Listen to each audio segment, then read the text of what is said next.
যারা শুনছেন আপনাদের সবাইকে শুভেচ্ছা জানাচ্ছি। আজকে আমি আপনাদের সাথে শেয়ার করার জন্য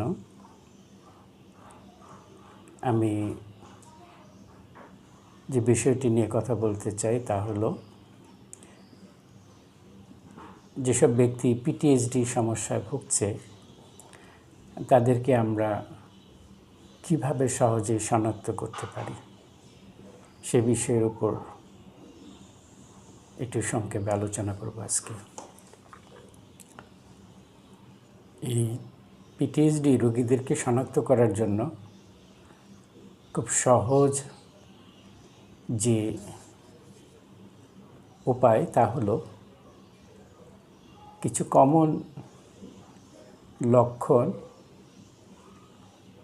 বা কিছু আচরণ ব্যক্তির মধ্যে লক্ষ্য করা যায়, যেগুলো যদি ওই ব্যক্তির মধ্যে আমরা লক্ষ্য করি এবং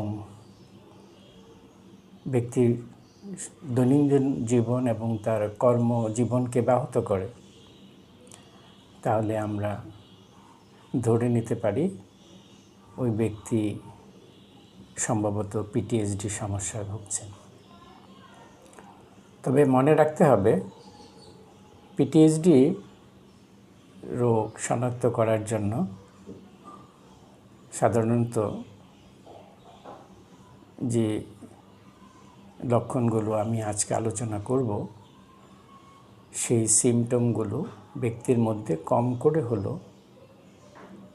1 মাস তা লক্ষ্য করতে হবে। কারো কারো ক্ষেত্রে আরও দীর্ঘ সময় লক্ষ্য করা যায় এবং এই সমস্যায় আক্রান্ত ব্যক্তি তার দৈনন্দিন কর্মকাণ্ড চালিয়ে যেতে পারেন না এবং স্বাভাবিক জীবন পরিচালনার ক্ষেত্রে অক্ষম হয়ে পড়ে। আমরা সাধারণত মানসিক রোগ কিংবা সমস্যা বলতে বিশেষ কিছু রোগের নাম কিংবা পরিচিতি সম্পর্কে আমরা মোটামুটিভাবে কম বেশি অনেকেই অবগত। কিন্তু পিটিএসডি এমন একটি রোগ যে একটি রোগের মধ্যে বহু রোগের সংকেত, তার যে লক্ষণ এবং সমস্যাগুলো বিদ্যমান থাকতে পারে। তাই আমরা ওই সমস্ত ব্যক্তির যদি পিটিএসডি সমস্যার যথাযথ চিকিৎসা করতে পারি, তাহলে অন্যান্য যে মানসিক রোগের সিমটমগুলো কিংবা বৈশিষ্ট্যগুলো তাদের মধ্যে লক্ষ্য করা যায়, সেগুলোরও সমাধান চলে আসে। তাই আমরা পিটিএসডি কারোর মধ্যে আছে কি না সে বিষয়টি সম্পর্কে আমরা একটু সচেতন হব এবং এই সচেতনতার জন্যই মূলত আমি পিটিএসডি রোগের উপর সুযোগ পেলে প্রায়ই কথা বলি এবং আমি মূলত এই পিটিএসডি সমস্যায় যারা ভুগছেন তাদের সহযোগিতার জন্য চেষ্টা করি। আমরা জানি যে মানসিক কষ্ট, আঘাত বা ব্যক্তির কাছে আবেগীয়ভাবে পীড়াদায়ক কোনো ঘটনা, যে ঘটনা ব্যক্তিকে ভীষণভাবে মানসিকভাবে আঘাতপ্রাপ্ত করে, এই ঘটনাগুলো থেকে ব্যক্তি যদি স্বাভাবিক জীবনে ফিরে আসতে না পারে, অর্থাৎ ওই সমস্ত অভিজ্ঞতাগুলো ব্যক্তি যদি নিজে থেকে স্বাভাবিক করার কিংবা ওই সমস্ত অভিজ্ঞতাগুলো ব্যক্তি যদি নিজে থেকে কাটিয়ে উঠতে সক্ষম না হন, তখন ওই সমস্ত ঘটনাগুলো ব্যক্তির মধ্যে এই পিটিএসডির মতো জটিল মানসিক রোগের জন্ম লাভ করতে পারে। তাই আমরা মানসিক কষ্ট বা আঘাতমূলক যে সমস্ত ঘটনা আছে, যাকে আমরা সাইকোলজিক্যাল ট্রমা বলি, এবং ট্রমাকে খুব সহজেই ডিফাইন করা হয়েছে যে ইমোশনালি শকিং এক্সপিরিয়েন্সেস। অর্থাৎ এই শকিং এক্সপিরিয়েন্সেসগুলো যদি ব্যক্তি নিজে থেকে ওভারকাম করতে না পারেন, যদি ব্যক্তি ম্যানেজ করতে না পারেন, সেক্ষেত্রে ব্যক্তি মানসিক সংকটে পড়ে যেতে পারে। আর এই সংকট যদি দীর্ঘস্থায়ী হয় এবং অ্যাকিউট হয়, তখন ব্যক্তি এই জটিল মানসিক রোগ, যাকে আমরা পিটিএসডি বলি, অর্থাৎ পোস্ট ট্রমাটিক স্ট্রেস ডিসঅর্ডার, এই সমস্যা ব্যক্তির মধ্যে বিকাশ লাভ করতে পারে। তাহলে ভিউয়ার্স, চলুন আজকে আমি আলোচনা করার জন্য যে বিষয়টুকু আপনাদেরকে বেছে নিয়েছি আপনাদের সাথে শেয়ার করার জন্য। আর এই শেয়ার করার শুরুতেই আমি এভাবেই প্রশ্ন রেখে শুরু করতে চাই আজকে আলোচনা। How do we easily identify people who have PTSD? এর সমার্থক হিসাবে আমরা যা আলোচনা করতে পারি তা হলো, spotting the signs and symptom of PTSD can be difficult. যে পিটিএসডির সিমটমগুলো শনাক্ত করা, চিহ্নিত করা অনেক জটিল। Research suggests that only 2 to 11% of people experiencing trauma symptoms are actually diagnosed. তো 2 থেকে 11% ব্যক্তি যারা এই ট্রমা এক্সপিরিয়েন্সের মধ্যে যে যান, তাদের সিমটমগুলো শনাক্ত করা সম্ভব হয়। Post traumatic stress disorder symptom often appear within 3 months of experiencing a traumatic event. অর্থাৎ যারা মানসিক কষ্ট বা আঘাতের অভিজ্ঞতা আছে, তাদের মধ্যে এই পিটিএসডির সিমটম 3 মাসের মধ্যেই তার লক্ষণ প্রকাশ হওয়া শুরু হয় বা প্রকাশ পায়। But they can also develop later. পরবর্তী সময়ে কিন্তু কারো কারো ক্ষেত্রে এটা বিকাশ লাভ করতে পারে। For a diagnosis of PTSD ডায়াগনোসিসের জন্য symptoms must last for over a month, অর্থাৎ 1 মাসের বেশি কারো মধ্যে এই সিমটমগুলো থাকতে হবে পিটিএসডি ডায়াগনোসিস করার জন্য। অ্যান্ড মাস্ট সিগনিফিকেন্টলি ইন্টারফেয়ার, ব্যাপকভাবে যেটা প্রভাবিত করে with various aspect of daily life, প্রাত্যহিক জীবনের অনেক বিষয়গুলোকে এই যারা পিটিএসডি রোগে আক্রান্ত তাদের ইন্টারফেয়ার হয়। সাচ এস পার্সোনাল রিলেশনশিপস, যেমন সম্পর্কের জায়গাগুলো, ওর ওয়ার্ক, কর্মক্ষেত্রে ব্যক্তির খুব সিগনিফিকেন্টলি ইন্টারফিয়ারেন্সটা চলে আসে যারা পিটিএসডি রোগে ভোগে। This symptoms should not be due to medication, অর্থাৎ এই সিমটমগুলো ওষুধের পার্শ্ব প্রতিক্রিয়া হিসাবে জন্ম লাভ করে না। Substance use or other illness, অর্থাৎ অন্যান্য রোগের জন্য কিংবা যারা মাদকাসক্ত বা ওষুধ সেবনের ফলে ব্যক্তির ক্ষেত্রে পিটিএসডির সিমটমের মতো যে সমস্ত লক্ষণগুলো জন্ম নেয়, সেগুলো কিন্তু আমরা পিটিএসডির সাথে সম্পর্কিত সিমটম হিসাবে আমরা তাদেরকে বলতে পারি না। তাই পিটিএসডি শনাক্ত করার ক্ষেত্রে আমাদের এই বিষয়গুলো বিবেচনা করতে হবে যে কারো ক্ষেত্রে ওষুধ খাওয়ার পরে কিংবা মাদকাসক্ত কিংবা অন্যান্য রোগের উপসর্গ হিসাবে এই সমস্ত লক্ষণগুলো তাদের মধ্যে প্রকাশ হয়েছে কিনা। The course of PTSD can differ widely among individuals, অর্থাৎ এই ব্যক্তির ক্ষেত্রে এই পিটিএসডি যে কী প্রভাব ফেলে বা তার যে গতিবিধি এটা ব্যক্তি ভেদে ভিন্নতা লক্ষ্য করা যায়। Some people May recover in about 6 months।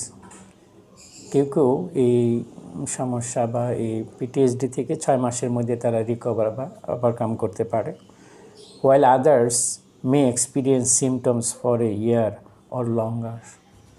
আবার কারো কারো ক্ষেত্রে বছর কিংবা বছরের পর বছর বা দীর্ঘ সময় এই সমস্যাগুলো তাদের মধ্যে বিদ্যমান থাকতে পারে। It's common for people with PTSD to have other condition. এই পিটিএসডি রোগে যারা ভোগেন তাদের মধ্যে আরও কিছু শর্ত বা আরও কিছু সমস্যা লক্ষ্য করা যেতে পারে, like depression, substance use disorder and anxiety disorders. A mental health professional, যারা মানসিক স্বাস্থ্যকর্মী, such as psychiatrist, psychologist or clinical social worker can evaluate weather this symptoms qualify as PTSD.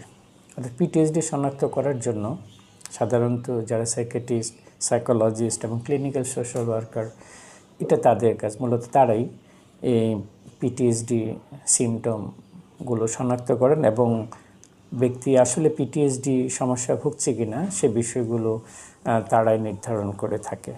আমরা সাধারণ মানুষ এই বিষয়গুলো সম্পর্কে একটু জানার চেষ্টা করি, একটু ধারণা নেওয়ার জন্য যে আসলে ব্যক্তি এই সমস্যাটি মানসিক কিনা কিংবা ব্যক্তির মধ্যে পিটিএসডি সমস্যা আছে কিনা। যদি আমরা এই ধরনের কোনো সমস্যা ব্যক্তির মধ্যে লক্ষ্য করি তাহলে আমরা অবশ্যই মানসিক স্বাস্থ্যকর্মী যারা আছেন তাদের সাথে আমরা যোগাযোগ করব, তাদের সহযোগিতা চাব এবং আমরা যথাযথ এই সমস্যা উত্তরণের জন্য কার্যকরী যে সমস্ত পদক্ষেপ বা চিকিৎসা আছে সেই চিকিৎসা আমরা নিব এবং এই সমস্যা থেকে বেরিয়ে আসার জন্য আমরা নিজে এবং আমরা অন্য কারোর মধ্যে যদি লক্ষ্য করি আমরা তাদেরকে সহযোগিতা করার জন্য এগিয়ে আসব।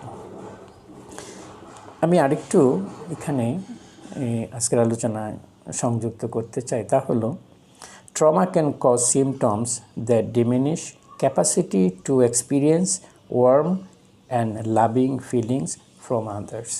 যারা ট্রমা ভিকটিম পিপল, যারা মানসিক কষ্ট বা আঘাত পেয়েছেন, এই সমস্ত ব্যক্তির যে জায়গাগুলো দুর্বল হয়ে যায় বা নষ্ট হয়ে যায় তা হলো তাদের সহানুভূতি এবং অন্যদের ভালোবাসা।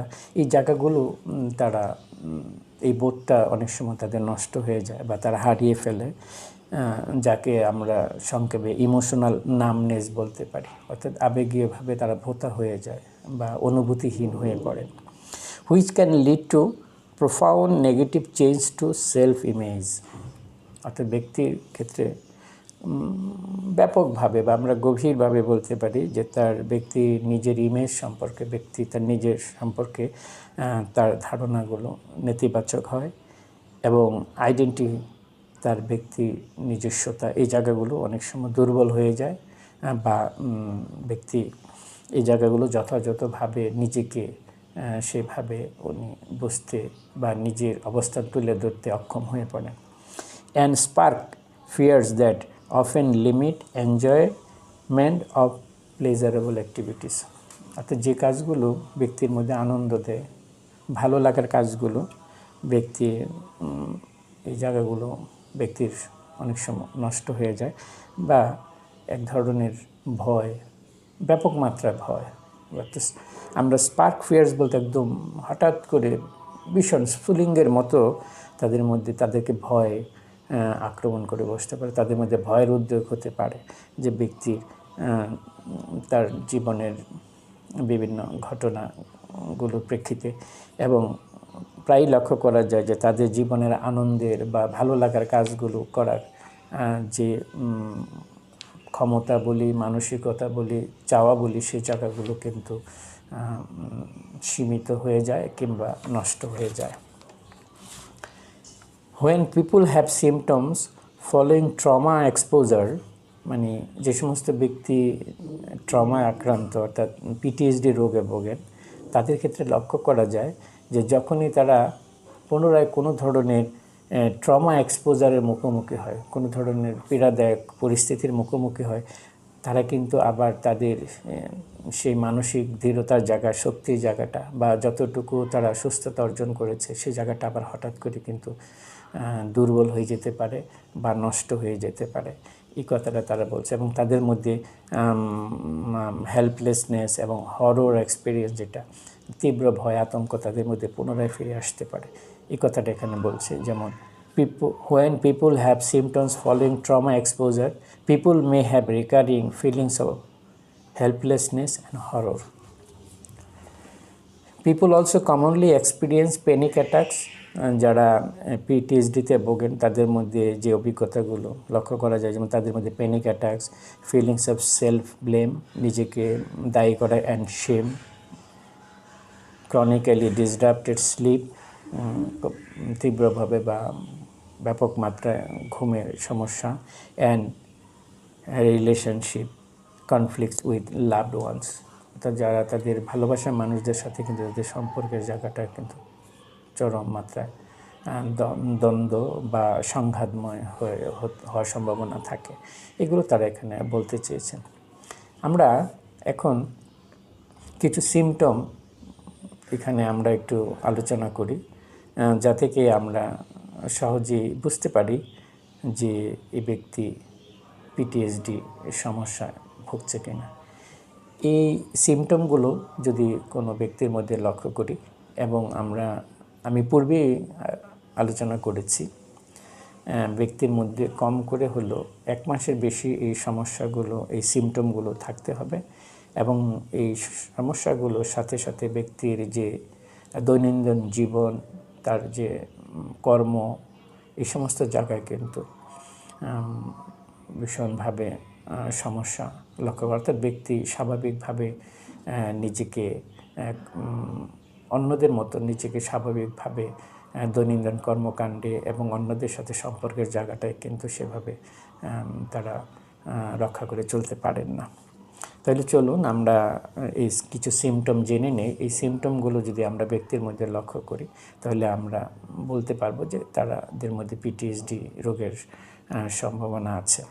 যেমন প্রথমে বলতে পারি এজিটেশন, যারা পিটিএসডি রোগে ভোগে তারা খুব অস্থির থাকেন। নার্ভাসনেস অ্যান্ড অ্যাংজাইটি, খুব দুশ্চিন্তাগ্রস্ত, উদ্বিগ্ন থাকা, অল্পতেই অস্থির হয়ে বা ভেঙে পড়া, এই বিষয়গুলো তাদের মধ্যে লক্ষ্য করা যায়। Problems with concentration or thinking, অর্থাৎ পিটিএসডি রোগে আক্রান্ত ব্যক্তিদের মনোযোগের জায়গাটা এবং চিন্তার জায়গাটা কিন্তু সমস্যাগ্রস্ত বা ক্ষতিগ্রস্ত হয়। প্রবলেমস উইথ মেমোরি, তাদের স্মৃতির জায়গাটা, অর্থাৎ তারা সহজে কোনো জিনিস স্মৃতিতে ধরে রাখতে পারে না বা স্মৃতি চারণ তারা করতে পারে না, অনেক কিছুই তারা ভুলে যায় বা তাদের মেমোরিতে সেগুলো তারা ধরে রাখতে পারে না। হেডেকস, মাথায় যন্ত্রণা বা অস্থিরতা, এই লক্ষণটাও যারা পিটিএসডি রোগে ভোগে তাদের মধ্যে লক্ষ্য করা যায়। ডিপ্রেশন অ্যান্ড ক্রাইং স্পেলস, বিষণ্ণতা রোগে এবং এই সমস্ত ব্যক্তিরা কিন্তু প্রায়ই এবং অতিমাত্রায় তারা কান্নাকাটি করে। সুইসাইডাল থটস অর অ্যাটেম্পটস, এটা হলো আমাদের সবচেয়ে বেশি বিবেচনার বিষয়। আমাদের মনে রাখতে হবে মানসিক আঘাতপ্রাপ্ত ব্যক্তি যাদের মধ্যে পিটিএসডি ডেভেলপ করেছে, তাদের মধ্যে কিন্তু সুইসাইডাল থটস এবং অ্যাটেম্পটসের মাত্রাটাই কিন্তু বেশি। তারা এই জায়গাটায় আমাদের মনোযোগ রাখতে হবে। কারোর মধ্যে যদি আমরা এই সুইসাইডাল থটস বা অ্যাটেম্পটসে লক্ষ্য করি, তাহলে অবশ্যই এদের চিকিৎসার ব্যবস্থা করতে হবে, নয়তোবা এই জায়গাটা কিন্তু তারা কার্যকরী করে ফেলতে পারে। মুড সুইংস, সহজেই তাদের মেজাজ বা তাদের যে মনোভাব এগুলো পরিবর্তন হয় লক্ষ্য করা যায়। অবসেসিভ কম্পালসিভ টেন্ডেন্সিস, আমরা সূচিবায়ুগ্রস্ত বা একই কাজ বা একই ধরনের চিন্তা তাদের মধ্যে করতে আমরা লক্ষ্য করি। প্যানিক এপিসোডস, যে আতঙ্কিত হওয়ার যে সমস্ত বৈশিষ্ট্য বা লক্ষণ তাদের মধ্যে লক্ষ্য করা যায়। প্যারানয়া, তারা কিন্তু খুব সন্দেহপ্রবণ হয় যারা পিটিএসডি রোগে ভোগেন। শেকিনেস, খুব বিচলিত থাকে বা খুব অস্থির দেখা যায় তাদেরকে। সাবস্টেন্স অ্যাবিউস, যারা মাদকাসক্ত হয়ে পড়েন তাদের যদি আমরা কেস হিস্ট্রি নিয়ে দেখা যাবে তাদের অনেকের মধ্যে হয়তো এই পিটিএসডির সিমটম লক্ষ্য করা যাবে এবং তারা মানসিক কষ্ট বা আঘাতের প্রেক্ষিতে যে তারা মানসিক অসুস্থ হয়েছে সেই বিষয়গুলো হয়তো তাদের মধ্যে খুঁজে পাওয়া যাবে।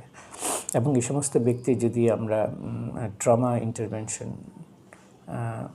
নিশ্চিত করতে পারি, অর্থাৎ এই ট্রমা ইন্টারভেনশনের জন্য যে চিকিৎসা আছে সেই চিকিৎসা যদি আমরা নিশ্চিত করতে পারি, তাহলে এই সমস্ত মানুষের কিন্তু অনেকের ক্ষেত্রে এই সাবস্টেন্স অ্যাবিউজ যারা রিল্যাপসের পরিমাণটা কিন্তু কমে যায় এবং অনেকে কিন্তু স্বাভাবিক জীবনে ফিরে আসতে পারে। ফ্ল্যাশব্যাকস, অর্থাৎ যে সমস্ত ঘটনা বা পরিস্থিতিতে ব্যক্তি মানসিকভাবে কষ্ট বা আঘাত পেয়েছেন এবং আঘাতের প্রেক্ষিতে মানসিকভাবে অসুস্থ হয়েছে, অর্থাৎ পিটিএসডিতে চলে গেছেন, তাদের এই সমস্ত ঘটনা কিন্তু বারবার তাদের চোখের সামনে ভেসে উঠতে পারে, অর্থাৎ ফ্ল্যাশব্যাক হয়। হাইপার ভিজিলেন্স, তারা অতিমাত্রায় কিন্তু সচেতন থাকে, সব কিছুতেই তারা থাকে, মাত্রাতিরিক্তভাবে তারা জায়গাটায় খুব অ্যালার্ম থাকেন। হাইপার ভিজিলেন্স, নাইটমেয়ার্স, খুব খারাপ স্বপ্ন, ভয়ের স্বপ্ন, দুঃস্বপ্ন তারা প্রায়ই দেখেন এবং যে কারণে তাদের ঘুমের সমস্যা, ঘুমাতে পারে না, ঘুম ভেঙে যায় এই নাইটমেয়ার্সের জন্য। স্লিপ ডিস্টারবেন্সে, এই পিটিএসডি রোগীদের সবচেয়ে বড় জায়গাটা হলো তাদের মধ্যে স্লিপ ডিস্টারবেন্সটা লক্ষ্য করা যায়। এই সিমটমগুলো যদি আমরা কারোর মধ্যে দেখি তাহলে আমরা ধরে নিতে পারি উনি পিটিএসডি রোগে ভুগছেন। এই পিটিএসডি রোগের সহজ এবং খুব কার্যকরী চিকিৎসা পদ্ধতি কিন্তু এখন বাংলাদেশে আমরা দিয়ে যাচ্ছি এবং আমরা এই জায়গাটায় অনেকটুকুই পেশাগতভাবে আমরা দক্ষতা অর্জন করেছি। তাই আমি বলতে পারি যারা পিটিএসডি রোগে ভুগছেন তারা চিকিৎসা নিলে আপনারা ভালো হয়ে যাবেন। এবং পিটিএসডি রোগের চিকিৎসাই হলো যে ট্রমা রিলেটেড যে সমস্ত ইন্টারভেনশনগুলো আছে সেগুলো কার্যকরী। কারো ক্ষেত্রে হয়তোবা লক্ষণভিত্তিক ঔষধের প্রয়োজন হয়, সেই জন্য সাইকিয়াট্রিক ইন্টারভেনশনের প্রয়োজন হয়।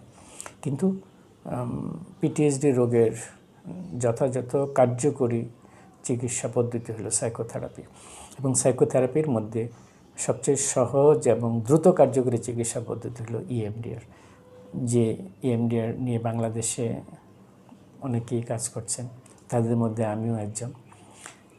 আপনাদের কারো যদি পিটিএসডি সমস্যার জন্য কিংবা মানসিক সমস্যার জন্য এই সমস্ত লক্ষণগুলো যাদের মধ্যে আছেন, আপনারা দীর্ঘদিন ধরে বিভিন্ন ধরনের চিকিৎসা নিচ্ছেন, আপনারা ইএমডিআর ভিত্তিক সাইকোথেরাপির সহায়তা নিয়ে দেখতে পারেন। আমার বিশ্বাস আপনাদের এই সমস্যার অনেকাংশেই অবসান হবে, আপনারা সুস্থ বোধ করবেন, ভালো থাকবেন, মানসিক স্বাস্থ্যের যত্ন নেবেন। আবার দেখা হবে অন্যদিন অন্য কোনো প্রসঙ্গ নিয়ে।